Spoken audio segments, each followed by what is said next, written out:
그런가 하면 윤 대통령이 미 국방부 이 펜타곤을 방문을 했습니다. 그 장면 준비되어 있는데요. 함께 보시죠. 앞으로 북한은 다양한 유형의 도발을 통해 한미를 압박하고 동맹의 균열을 꾀하려고 할 것입니다. 만일 북한이 핵무기 사용을 기도한다면 미국의 핵 능력을 포함해 한미 동맹과 대한민국 국군의 결연하고 압도적 대응에 직면하게 될 것입니다. 물샐 틈 없이 굳건한 한미 동맹이 미래의 어떤 도전도 극복해서 더욱 튼튼한 안보를 함께 구축해 나가고자 합니다. For 7 decades, U.S. and ROK service members have worked shoulder to shoulder, and we honor their service by ensuring that the U.S.-ROK alliance remains a foundation for peace and stability in the Indo-Pacific for decades more.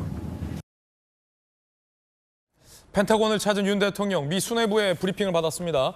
미 국방부 청사 펜타곤에 방문을 했고요. 로이드 오스틴 미 국방장관을 접견했는데 이후 군사지휘센터 NMCC에서 미 수뇌부 윤 대통령에게 브리핑을 했습니다. 이어서 미국 국방고등연구계획국 DIPPA 외국 대통령 중으로선 최초로 윤 대통령이 방문을 했습니다. 그만큼 한미가 군사적으로도 안보적으로도 굉장히 긴밀한 동맹 관계를 유지하겠다라는 양국 간의 일종의 어떤 상징적인 표현이 될 수 있겠습니다. 윤 대통령이 펜타곤을 찾고 있는 모습 지켜보고 계십니다. 사실은 봉영식 교수님, 국방부를 우리로 따지면 외국 정상, 아무리 친한 외국 정상이지만 국방부 안으로 들어와서 그 안에서도 또 핵심 센터에서 군 수뇌부가 일종의 어떤 브리핑을 하고 지휘센터까지 들어오게 한다는 것은 사실 쉬운 일은 아니지 않습니까? 국가 간에.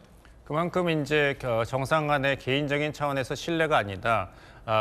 동맹국 간의 신뢰를 증명한 그런 사례라고 보겠습니다. 예. 이것을 이제 군사 용어로선 상호 운영성을 도모한다는 것인데 그만큼 한미연합사의 슬로건이고 조 바이든 대통령이 환영사에서 언급했죠. 한국과 미국은 같이 간다, 같이 갑시다. 그것을 행동으로 잘 보여준 사례라고 보이고 그런 얘기를 어제 들었습니다. 방송에 나왔는데 민주당 측에서는 이번 한미 정상회담에서 바이든 대통령이 얻은 것은 확실한데 우리가 얻은 게 무엇인지 잘 보이지 않는다고 했죠. 그래서 국민 입장에서는 속이 부글부글 끓을 것이다. 윤석열 대통령이 이렇게 영업 합성 노래하는데 그것을 보는 국민들의 심정은 편하지 않을 것이라고 얘기했습니다. 근데 저는 사실 마음이 편하지 않은 사람은 이 진보 지지 세력보다도 한국의 핵무장을 이번에 확실히 하고자 했던 안보 보수주의 분들도 그렇지 않을까 생각을 합니다. 얻은 게 무엇이냐? 핵 잠수함 도입밖에 없지 않는가? 안타까우시면은 기회가 있다는 말씀을 드리겠습니다. 한국이 핵을 가져야 된다, 미국이 그것을 지지해야 된다고 생각하십니까? 그러면 1년만 기다리십시오. 내년에 미국 대통령 선거가 있고 지금 공화당의 가장 유력한 후보자가 전직 도널드 트럼프 대통령입니다. 도널드 대통령은 무엇이든지 협상과 거래가 가능한 지도자입니다.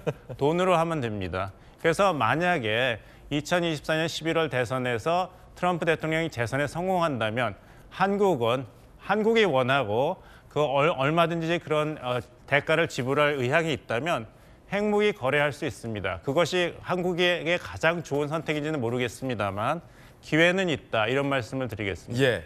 이게 그러니까 방금 요게 전형적인 미국식 조크입니다. 이거를 진지하게 듣고 아니 저 봉 박사가 트럼프를 지지하네라고 오해하시면 안 됩니다. 이게 제가 전형적인 트럼프를 지지하는 게 아니라 미국식 조크입니다. 하지만 트럼프 예. 대통령은 정말 모든 것은 거래라는 것을 확실히 했기 때문에 그리고 트럼프 대통령 재직 당시에 구소련과 합의했던 중거리 핵미사일 금지 조약에서 미국이 탈퇴했습니다. 그리고 당시 마크 에스퍼 국방장관이 가능하다면 미국의 전술핵을 전진 배치하고 싶다고 얘기를 했어요. 한국이 요청한 게 아니라 미국이 그 아이디어를 먼저 얘기했기 때문에 한국이 원한다면 그리고 만약 트럼프 대통령이 다시 재선이 된다면 한국이 원한다면 미국과 미국의 전술핵 재배치라든지 한국의 핵 무장을 미국이 허용하는 것을 정부 차원에서 논의할 기회가 분명히 있다는 말씀을 드립니다. 예,